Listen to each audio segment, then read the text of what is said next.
ज्ञानेश्वर महाराज या अभंगात म्हणतात, एक क्षणभर जर कोणी देवाच्या द्वारी उभा राहील तर त्याला चारही मुक्ती प्राप्त होते. आपल्याला थोडं असं वाटतं की असं कसं आहे, देवाच्या द्वारात असंख्य मंडळी उभी राहत आहेत पण कोणी मुक्तीचा धनी झालेला दिसत नाहीये. मग ज्ञानदेवानं नेमकं म्हणायचं आहे काय?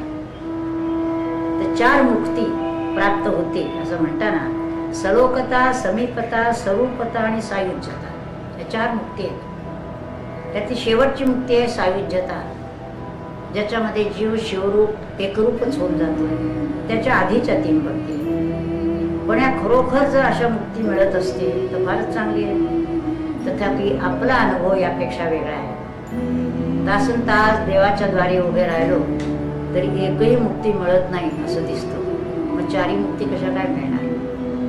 याचा अर्थ आपणाला वाटतं ते देवाचं द्वार, तो क्षण, आणि ज्ञानदेवांना वाटतं ते देवाचे द्वार आणि तो क्षण, यात फार फरक आहे. आपण त्यावर चिंतन केलं तर आपल्या लक्षात येईल की क्षण म्हणजे संपूर्ण जन्म.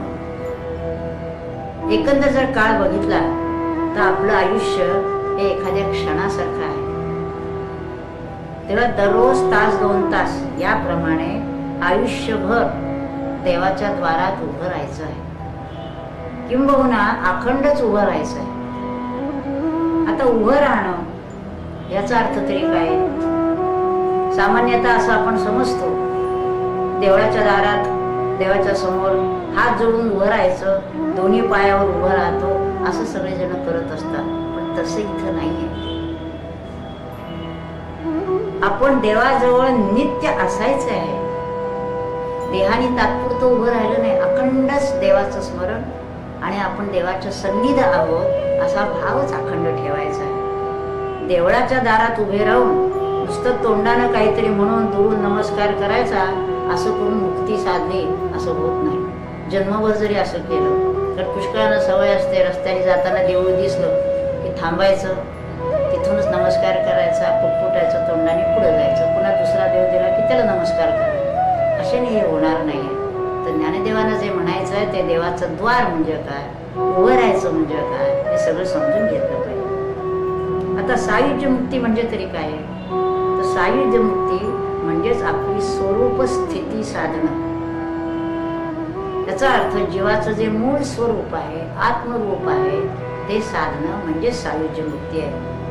ते का देवापुढे क्षणभर उभं राहून प्राप्त होणार का?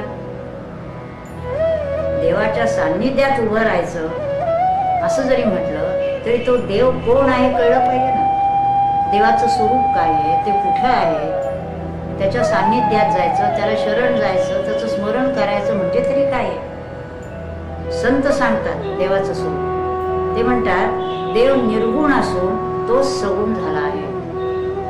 कोणत्याही संतांचं आपण जर वाङ्मय वाचलं तर सगळ्या ह्या कल्पना सुस्पष्ट केलेल्या आहेत. पण ज्याला हे कळत नाही त्याच्यामध्ये मात्र गोंधळ होतो.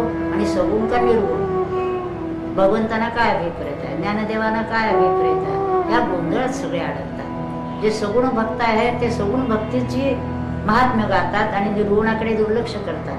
जे निर्गुणाची उपासना करत असतात ते सगुण भक्तीला गौणत्वाने घेतात आणि म्हणतात भजन करून टाळा वाजवून काय होणार आहे.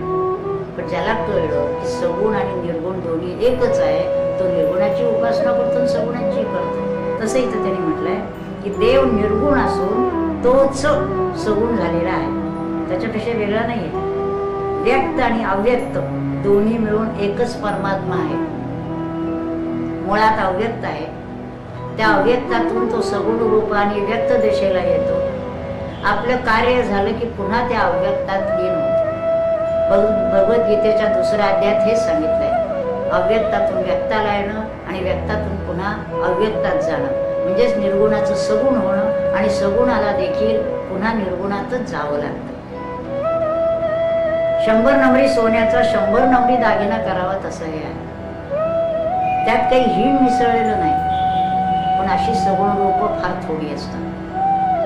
प्रत्येक व्यक्ती जरी घेतली तरी सुद्धा त्या निर्गुणातच येते, म्हणजे तितकं हीण मिसळलेलं असतं की ते सोनं हे कळायला देखील आपल्याला संभ्रम पडावा. पण अवतारी पुरुष जे असतात ते मात्र 100 नवरी सोन्याचे 100 नवरी दागिने असतात. अशा सगुण रूप धारण केलेल्या पुरुषांना अवतार म्हणतात. कृष्ण, राम, शिव, दत्त हे अवतारी पुरुष आहेत. त्यांचे नाम घेत असताना नाम घेणारा आणि ज्याचं नाम घेतो तो, हे तिन्ही एकरूपच होऊन जातात. जे द्वैतात येऊन नामाला सुरुवात करायची आहे, पण हळूहळू नाम घेता घेता ज्याचं नाम घेतो त्या नाम घेणाऱ्याच्या त्या पुरुषाशी, त्या आत्मरूपाशी एकरूपच होऊन जायचं आहे. मग त्यांच्यामध्ये भेद राहत नाही. मग निर्गुण सगुण यामध्ये भेद राहत नाही. आपण सोहमबोधाने अव्यक्तामध्ये जायचं. सोहमची साधना जी आहे ती अव्यक्ताची निर्गुणाची साधना आहे आणि निर्गुणाशी एकरूप व्हायचं आहे आणि राम हरी हरी म्हणत व्यक्त सगुण परमात्म्याला भजायचं आहे. हाच विचार ज्ञानेश्वर महाराजांनी पुन्हा पुन्हा सांगितला आहे. भगवद्गीतेत देखील भगवंतांनी हेच सांगितलेलं आहे की सगुणाच्या अंगाने निर्गुणाकडे गेल्यानंतर पुन्हा सगुणाने भजायचं आहे. 12व्या अध्यायात त्यांनी तेच सांगितलंय. जेव्हा अर्जुनाचा प्रश्न आलेला आहे की निर्गुण का सगुण, तर लोकांची कल्पना अशी वेगळी होते, तेव्हा त्यात देखील भगवंतांनी सांगितलेलं आहे की निर्गुण समजून घ्यायचं आहे आणि सगुणाला भजायचं आहे. म्हणजे ज्ञान झाल्यानंतर पुन्हा भक्ती करायची आहे. हाच विचार ज्ञानेश्वर महाराजांनी पुन्हा पुन्हा सगळ्या ग्रंथात सांगितलेला आहे. द्विभुज चतुर्भुज सकुण रूप धारण करून परमात्मा व्यक्त होतो. द्विभुज चतुर्भुज ही रूप घेऊन तो जो निर्गुण परमात्मा आहे तोच भक्तासाठी व्यक्त होतो. तेव्हा देखील परमात्म्याने आपले अव्यक्त स्वरूप निर्गुण अवस्था जरा देखील सोडलेली नसते. हा महत्वाचा फरक आहे. सामान्य मनुष्य आणि अवतारी पुरुष किंवा संत यांच्यामध्ये हा फरक आहे की ते जरी आकाराला आल्यासारखे दिसले तरी त्यांचं जे मूळ निर्गुण स्वरूप आहे त्याच्यामध्ये काही फरक झालेला नसतो. म्हणून भगवंतांनी म्हटलं अजो किसन नावेला आत्मा भूता नामेश. हे त्यांना तसंच म्हणायचंय की मी जो अवतारी आलेला आहे हे लोकांना कळत नाही. मी निराकार आहे. हा जरी आकाराला आलेला दिसलो तरी मी विकारी होत नाही. माझ्यात काही फरक पडत नाही. मी जन्म घेतला जरी असला तरी जसा मी मुळात आहे तसाच व्यक्त रूपात येतो. त्या सगुण स्वरूपात देखील तो निर्गुणच असतो. हे महत्वाचं आहे. तो कुठल्याही गुणात सापडत नाही. सत्वरजतमामध्ये हे अवतारी पुरुष सापडत नाही. ते सत्वरजतमाचा उपयोग करतात त्यांच्या कार्यासाठी. त्रिगुणाच्या पलीकडेच ते असतात. सत्वरजतम यांचा त्याच्याशी काहीही संबंध नसतो. यालाच गुणातीत अवस्था असं म्हटलेलं आहे. संत देखील बरेचसे संत हे अशा गुणातीत अवस्थेत असतात. अशा परमात्म्याच्या ठिकाणी जो दीर्घकाळ जन्मभर राहील त्याला चारही मुक्ती साध्य होते. कारण भगवंताचं आश्वासन आहे, ज्ञानेदेवांचं आश्वासन आहे, हे खोटं ठरणार नाही. पण त्याला जे अटी आहेत की काय केलं असता ते होणार आहे हे नीट लक्षात घेतलं पाहिजे. भगवंत देखील जसं म्हणतात तेषाम अहं समुद्धरता. मी त्याचा उद्धार करतो. पण कुणाचा, केव्हा? ये तू सर्वाणी कर्माणी मयि संन्यस्य मत्परा अनन्य योगेन माम ध्यायंत उपासते तेषाम अहं समुद्धर. ह्या सगळ्या गोष्टी जर तुम्ही केला तर त्यांचा मी उद्धार करतो. तसंच इथं ज्ञानेश्वर महाराजांनी म्हणायचं आहे की देवाची द्वारी, देव समजून घ्या, त्याच्या द्वारात क्षणभरी म्हणजे जन्मभर म्हणजे अखंड जर उभे राहिलात तर तुम्ही चारही वृत्तीची साध्य होईल. तर पुढे म्हणून देवाचे द्वार याचं विवरण आहे. याच्यात म्हटलं आहे देवाचे द्वार काय आहे.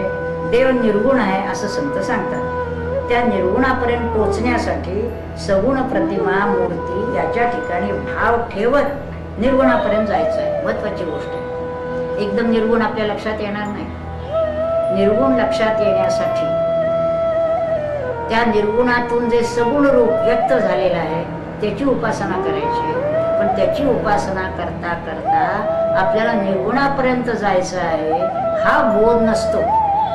त्यामुळे जन्मभर भाविक मंडळी सुद्धा त्या मूर्तीची उपासना करत राहतात. पण ते मूर्ती ज्याच्यातून आलेली आहे त्या निर्गुणाचा शोध घ्यायला जे पाहिजे ते मात्र करत नाही. त्यामुळे जन्मभर भक्ती करून देवाची पूजा उपासना सगळं करून जे हवं ते मिळत नाही.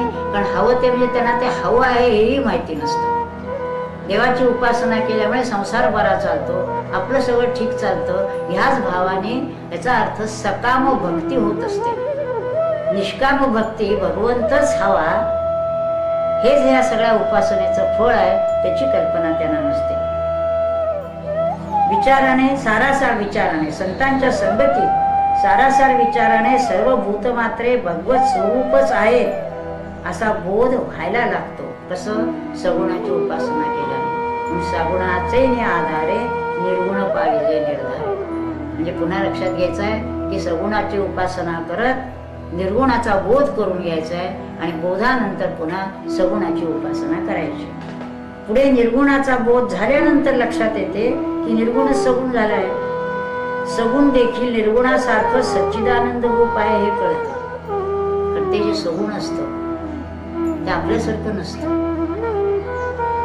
शुद्ध स्वच्छ निर्मळ असं त्यांचं रूप असतं, त्रिगुणात न सापडणार. म्हणून ते निर्गुणही सच्चिदानंद आहे आणि रामकृष्ण शिव दत्त हे देखील सच्चिदानंद स्वरूपातच आहे. एवढा बोध झाला की अखंड आपण देवाच्या ठिकाणीच असतो. बोध होणं आणि बोध झाल्यानंतर ते आपल्या जीवनात उतरवणं आणि त्याची सहज अवस्था होणं हे आवश्यक आहे. देवाच्या द्वारासंबंधी समर्थ रामदास स्वामी आणखी त्यांनी कल्पना सांगितली. म्हणजे ध्यानाच्या अंगाने आपण आता बघितलं की नामाच्या अंगाने पूजा अर्चा करता करता सगुणाची उपासना करता करता निर्गुणाशी मिळून जायचं, हा बोध ठेवायचा. आता दुसरी ध्यानाच्या अंगाने जाण्याची जी गोष्ट आहे ती अशी आहे की ध्यानामध्ये एक एक गोष्ट बाजूला सारत दृश्य ओलांडून आपण पलीकडे जायचं आहे. ध्यान करताना आपण निर्विचार अवस्था असं म्हणतो, नो माइंड स्टेट अशी आपल्याला आणायची. याचा अर्थ असा, विश्व असत आहे, आपला देह देखील असत आहे असं ध्यानामध्ये कल्पना करून म्हणजे ही वस्तुस्थितीच आहे पण एकदम ती लक्षात येत नाही. म्हणून अशी कल्पना करून आपण विश्वाचा विसर पडायचा आहे, देहभान हरपायचं आहे आणि शून्य अवस्था ध्यानामध्ये प्राप्त करून घ्यायची आहे.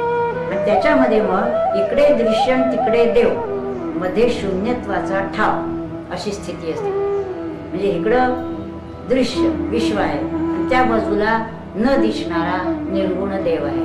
म्हणजे विश्व आणि देव, निर्गुण देव याच्यामध्ये शून्य अवस्था म्हणजे काहीही दृश्य नाही अशी स्थिती आपल्याला प्राप्त करून घ्यायची. ही शून्य अवस्था म्हटलेली आहे. त्याच्याकडे आपण पाहत असतो ध्यानामध्ये आणि त्याच्या पलीकडे देव असतो. त्यामुळे सगुणाकडून एकदम निर्गुणाकडे किंवा विश्वाकडून एकदम परमात्म्याकडे जाता येत नाही, मध्येही शून्य अवस्था आहे. समजून घेण्यासाठी आपण विचार करू की एका गावाहून दुसऱ्या गावाला जायचं असलं ते एका गावाची हद्द संपते आणि दुसऱ्या गावाची हद्द सुरू होते. त्याच्या मधला जो भाग आहे तो शून्यत्वाचा ठाव, तिथं काहीही नाही आहे, शून्य अवस्था आहे. तसं इथं ह्या ठिकाणी कोणताही विचार नाही, विकार नाही, अशी एक शून्याची अवस्था आहे.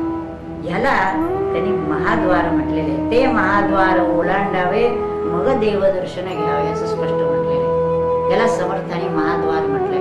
ही शून्य स्थिती आहे, हे महाद्वार आहे. या शून्य अवस्थेलाच ते महाद्वार म्हणतात. ज्याला ध्यानामध्ये शून्यावस्था प्राप्त होते त्याने त्या शून्यावस्थेत म्हणजे त्या देवाच्या द्वारा क्षणभर उभं राहायचं. हा क्षण मिळणं अतिशय कठीण असते.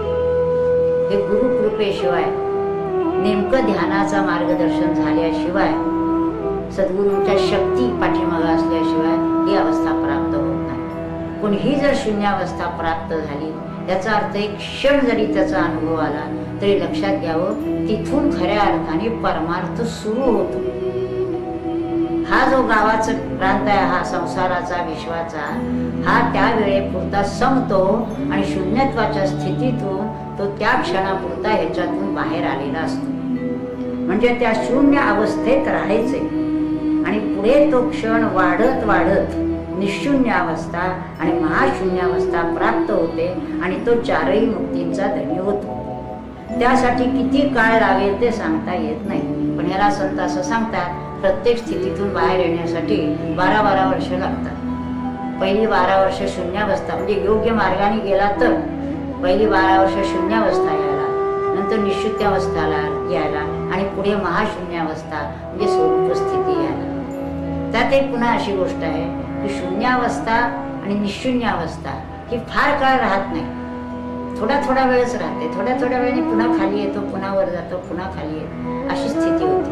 पण महाशून्यावस्था जर कुणाला प्राप्त झाली तर मात्र तो स्वरूपाच्या ठिकाणीच जाऊन स्थित होतो. मग तो कितीही वेळ त्या अवस्थेत बसू शकतो.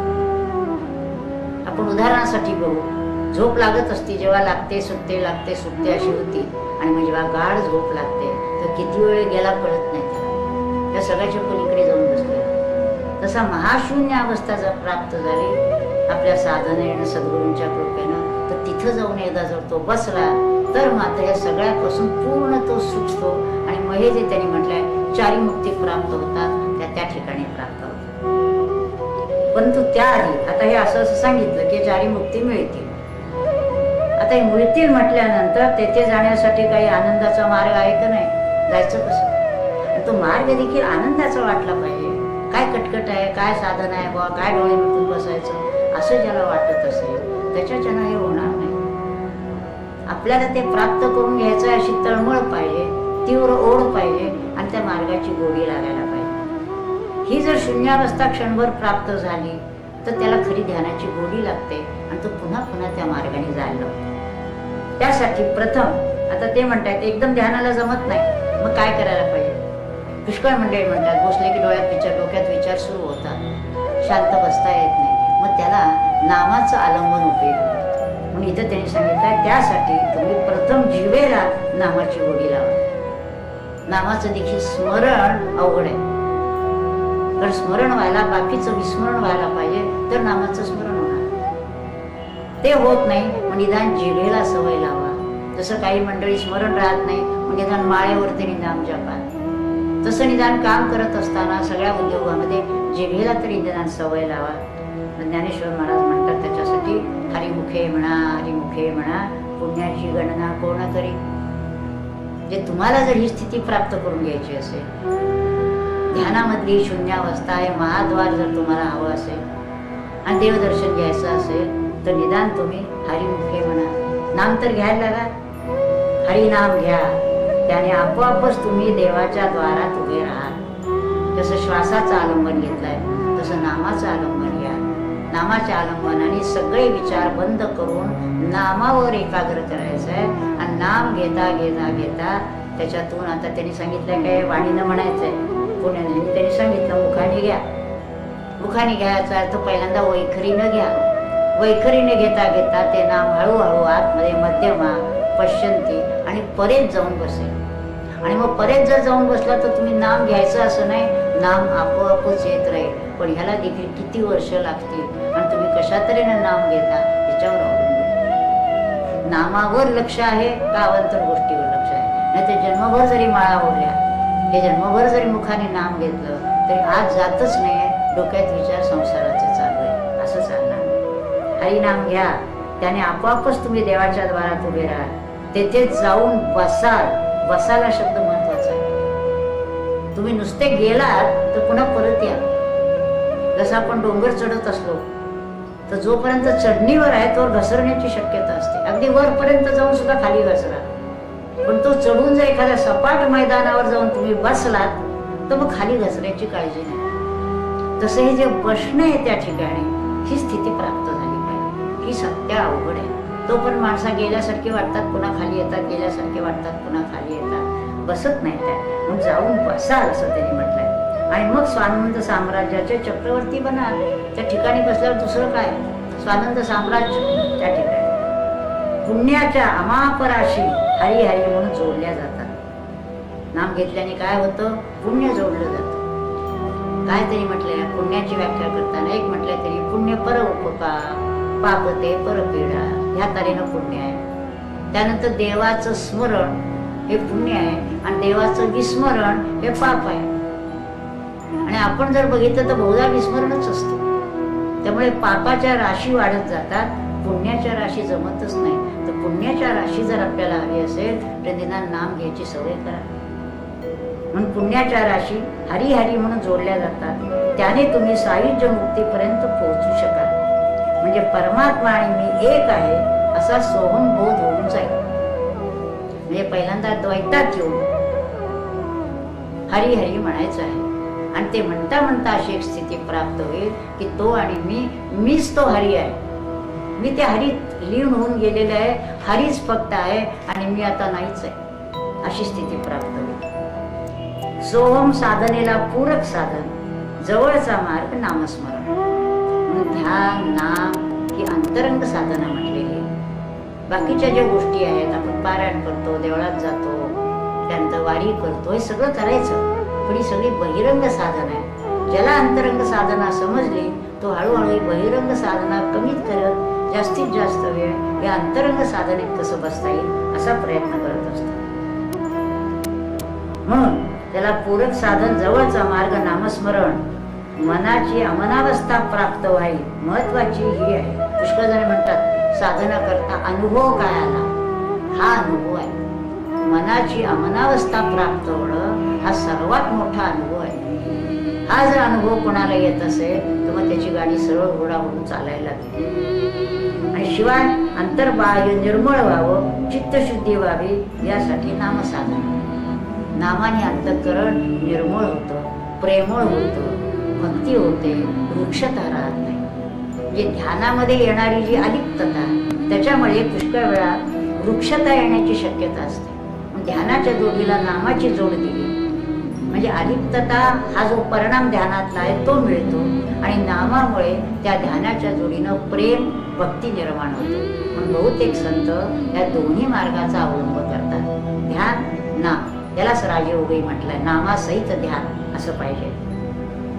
यासाठी नामसाधना हवी आहे. ध्यान नामाचा आनंद घेता घेता आपण आनंद रूपच होऊन जातो. आता दुसरा चरण बघा पुढचा. असोनी संसारी जिव्हे वेगू करी, वेदशास्त्र उभारी बाह्या सदा. वेदशास्त्रे बाह्या उभारून सांगतात, दोन्ही हात उभारून सांगतात की संसारामध्ये राहून जिभेने नाम घोष करीत राहील तो धन्य होईल. म्हणजे त्यांचं म्हणणं असं की संसाराच्या इतक्या काही व्याप असतात की त्याच्यात परमेश्वराचं स्मरणच होत नाही. विशेषतः तो संसार जर बरा चालला असला तर परमेश्वराचं विस्मरणच असतं. जर काही संकट आपत्ती येत असतील तरच भगवंताचं स्मरण होण्याची शक्यता, ते संकट दूर होण्यासाठी. मग कुंतीनं जसं म्हटलं की मला दुःखच देतो, म्हणजे दुःख असलं म्हणजे तुझी आठवण होईल. वस्तुस्थिती अशी आहे. पण सगळं चांगलं असून जर परमेश्वराचं स्मरण करत असेल तर ते पुण्य जास्त आहे. म्हणून हे लक्षात ठेवलं पाहिजे की कोणत्याही स्थितीमध्ये त्याचं विस्मरण होता कामा नये. याचा अर्थ हरी हरी म्हणताना अंतर्मुखता साधून ध्यानाची गोडी लागेल बघायला पाहिजे. म्हणजे मुखाने नाम घेतोय आणि ते घेता घेता अंतर्मुख म्हणजे नामाने ध्यानात जाणं ही जी प्रक्रिया आहे ही व्हायला पाहिजे. अंतर्मुखता साधली पाहिजे, ध्यानाची गोडी लागली पाहिजे आणि त्या ध्यानाच्या गोडीतून अमनावस्था प्राप्त झाली. हा सगळा प्रवास लक्षात घेतला पाहिजे. नामातून ध्यानाची गोडी, अंतर्मुख होणे, त्याच्यातून अमनावस्था आणि त्या शून्य अवस्थेतून निशून्यातून महाशून्यापर्यंतचा प्रवास. म्हणजे सुरुवात केली हरिमुखे म्हणा इथंपासून, मग पोचतायत कुठं, तिथं चारी मुक्ती साधी आहे. त्या अमनावस्थेत अजपाजप म्हणजे सोहम जप गुरु तो जीव पूर्ण ब्रह्मच होऊन जाईल. सरळ मार्ग अगदी स्पष्ट सांगितलेला आहे.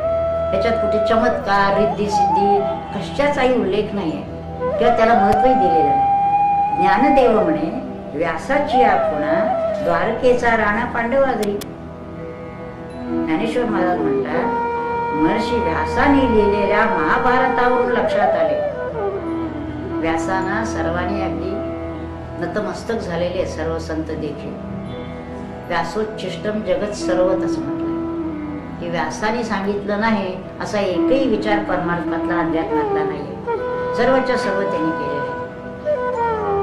त्यामुळे प्रत्येक वेळा त्यांचं नाव घेतल्याशिवाय पुढे जाताच येत नाही. म्हणून इथं त्यांनी म्हटलंय ज्ञानदेव म्हणे व्यासाची या खुणा, त्यांनी आपल्या संबंध वाङ्मयातून या खुणा दाखवून दिलेल्या आहेत, त्या आपल्याला घेता आल्या पाहिजे. म्हणून ते म्हणतात महर्षी व्यासाने लिहिलेल्या महाभारतामधून रामायण जे आहे ते एक वेगळ्या अंगाने सरळ गेलेलं आहे. पण महाभारतामध्ये इतक्या काही व्यक्तिचित्रण आहेत, इतक्या तऱ्हेनं उपदेश आहेत. त्याच्यामध्ये नाना प्रकाराने दुर्जनांना कशा तऱ्हेनं हाताळावं, चातुर्य शहाणे झाले असं ज्ञानेश्वर महाराजांनी गीतेचं विवरण करताना पहिल्यांदा म्हटलेलं आहे. असं महाभारतामध्ये लक्षात आले की द्वारकेचे राणे गोपाळकृष्ण हे पांडवांच्या घरी राबत होते. पांडवांनी त्यांचा ध्यास घेतला होता. इथं आता गंमत लक्षात घ्यायचा की पांडवांच्याकडे का होते ते, तर पांडवांना कृष्ण हे सर्वस्व होतं आणि देव हा जिथं भक्त आहे तिथं राहतो. आणि ते म्हटलंय प्रेमळांचं साकडं आमच्या गावी म्हणतात. भगवंतही म्हणतात, संतही म्हणतात, प्रेमळ माणसं सापडत नाही. का? वरवर जे प्रेम दाखवतात त्या प्रेमापाठीमाग स्वार्थ असतो.